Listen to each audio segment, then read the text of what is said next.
प्रभु आ रहे हैं दोस्तों। अयोध्या में प्रकट हुए साक्षात लव और कुश। दोस्तों, अयोध्या में कुछ ऐसी चमत्कारिक घटना सामने आ रही है जिसे देखकर हर इंसान हैरान है।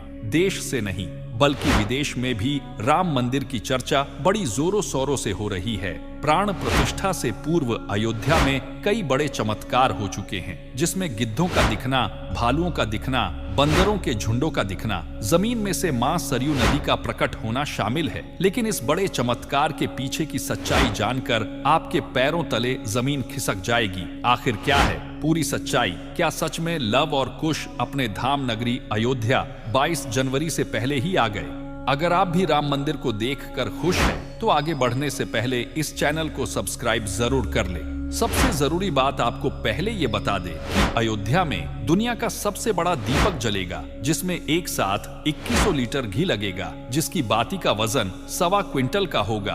दोस्तों, भगवान राम की यह प्रतिमा 5 साल के बच्चे के स्वरूप की होगी। इसके अलावा 108 फीट लंबी अगरबत्ती गुजरात से अयोध्या पहुंची है। साथ ही दुनिया का सबसे बड़ा ताला भी बनाकर तैयार किया गया है। दोस्तों, भगवान राम ने जब अयोध्या छोड़ी थी, यानी जब उन्होंने जल समाधि ले ली थी, उसके बाद सारा राजपाट लवकुश के पास चला गया था।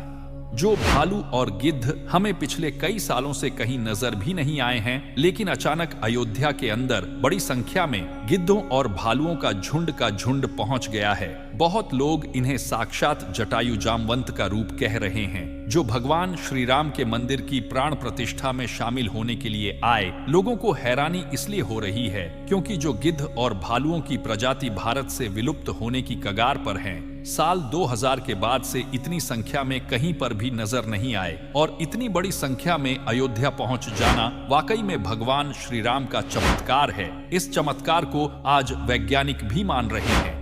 आखिर क्यों नेपाल से 2 जो विशाल शिलाएं लाई गई थी, जिससे भगवान श्री राम की मूर्ति बनाई जानी थी, लेकिन उनसे मूर्ति न बनाकर दूसरे पत्थरों को लाया गया। इसी के साथ और ये भी बताया जा रहा है कि अयोध्या मंदिर में हजारों की संख्या में लंगूर बंदर भी नजर आ रहे हैं, जो साक्षात हनुमान जी की चमत्कारी कृपा होने का अंदाजा बताया जा रहा है। दोस्तों, जिस मौके का पूरी दुनिया इंतजार कर रही थी, वो घड़ी आ गई है।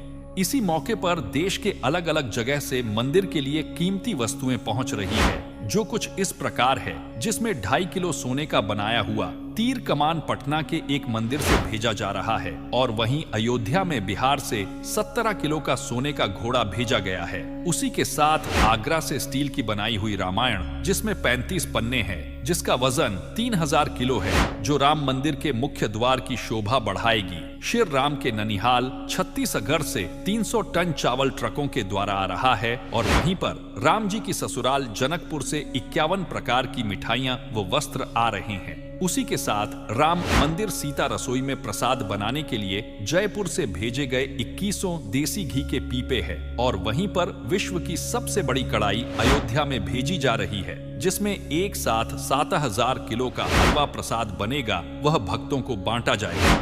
वहीं पर अब अयोध्या में भगवान को भोग लगाने के लिए शुद्ध देसी गाय के घी से 45 टन लड्डू बनाए जा रहे हैं। दोस्तों, 108 फीट की अगरबत्ती अयोध्या में पहुंच चुकी है। अब वह अगरबत्ती पूरी अयोध्या को सुगंधित कर रही है। वहीं पर राम मंदिर के शिखर पर जो ध्वज फहराया जाएगा, उसके ध्वज दंड का वजन 5500 किलो होगा, जो 161 फीट ऊंचाई पर फहराया जाएगा। वहीं पर एक राम भक्त ने अयोध्या मंदिर के लिए 10 फीट ऊंचा ताला और चाबी बनाया, जिसका वजन 400 किलो है। अयोध्या राम मंदिर का निर्माण कार्य 2025 तक पूरा होने की उम्मीद जताई जा रही है। जानकारी अनुसार मंदिर बनाने में अब तक 900 करोड़ रुपए खर्च हो चुके हैं।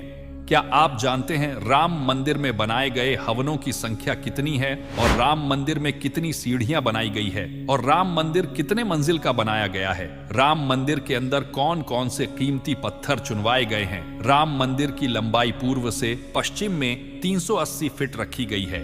इसी के साथ चौड़ाई 250 फीट तक कराई गई है, और ऊंचाई इसकी 161 फीट है। कुछ बुद्धिजीवी लोग रामायण के होने पर ही सवाल उठाते रहते हैं। उन लोगों का मानना है कि रामायण असल में एक कहानी थी, मगर आज भी रामायण से जुड़े हुए बहुत सारे ऐसे सबूत मौजूद हैं जो हर किसी को मानने के लिए मजबूर कर रहे हैं। भगवान राम ने जो पुल बनाया था लंका जाने के लिए, वह आज भी मौजूद है। उसे वैज्ञानिकों ने भी माना है। वैज्ञानिकों ने उसे देखकर साफ कह दिया कि यह कोई प्राकृतिक नहीं है, बल्कि यह इंसानों द्वारा बनाया गया पुल है, और जिस जगह पर वह पुल बनाया गया था वह आज भी उसी जगह पर मौजूद है। दूसरा सबसे बड़ा सबूत रावण की खुद की लंका है। रावण की लंका आज भी मौजूद है, और ये चमत्कार भी बहुत बड़ा सबूत है। जटायु गिद्ध प्रजाति से ताल्लुक रखते थे, वहीं जटायु भगवान श्री राम के परम भक्त थे। जटायु और भगवान श्री राम के बारे में रामायण में भी कई बार हमें जिक्र मिलता है। त्रेता युग में जब भगवान श्री राम को अपने पिता द्वारा वनवास का आदेश मिला था, तब पंचवटी में भगवान श्री राम की पक्षीराज जटायु से उनकी मुलाकात हुई थी। पक्षीराज जटायु माता सीता को अपनी पुत्री के समान मानते थे। दरअसल जब रावण माता सीता को हरण करके ले जा रहा था, तब जटायु ने ही लंकापति रावण को सीता माता की रक्षा के लिए युद्ध किया था। वहीं जटायु, जिन्होंने अपने पंखों से रावण को बहुत चोट पहुंचाई थी, रावण के शरीर को जटायु ने लहूलुहान कर दिया था। इस संघर्ष में जटायु ने अपने प्राणों की आहुति दी थी। छत्तीसगढ़ के दंडकारण्य में गिद्धराज जटायु का मंदिर है। ये वही स्थान है जब सीता का अपहरण कर रावण पुष्पक विमान से लंका सीता जी को ले जा रहा था, तो सबसे पहले जटायु ने ही रावण को रोका था। राम की राह में जटायु पहले शहीद थे। राम कथा में प्रसंग आता है जब जटायु के भाई संपत्ति ने कहा कि मेरे पंख कमजोर है, मगर आंख दूर की चीजें देख सकती हैं, इसीलिए मैं सीता जी को अशोक वाटिका में बैठी देख रहा हूँ। इसलिए लोग इन्हें साक्षात जटायु के वंशज मान रहे हैं। हनुमान जी भी अपनी पूरी वानर सेना लेकर अयोध्या में आ चुके हैं। तो दोस्तों, अगर आप भी सच्चे हिंदू हैं तो आगे की बात सुनने से पहले वीडियो को लाइक और चैनल को सब्सक्राइब कर लीजिए। दोस्तों, एक सवाल यह है कि आखिर ऐसी क्या वजह थी कि नेपाल के उन 2 पत्थरों की जगह दूसरे पत्थरों का इस्तेमाल किया गया। कुछ संतों का मानना था कि इन पत्थरों को मूर्ति निर्माण में इस्तेमाल नहीं कर सकते, क्योंकि कालिंदी की चट्टानों को तोड़ा नहीं जाना चाहिए, क्योंकि वे शालिग्राम के बराबर है।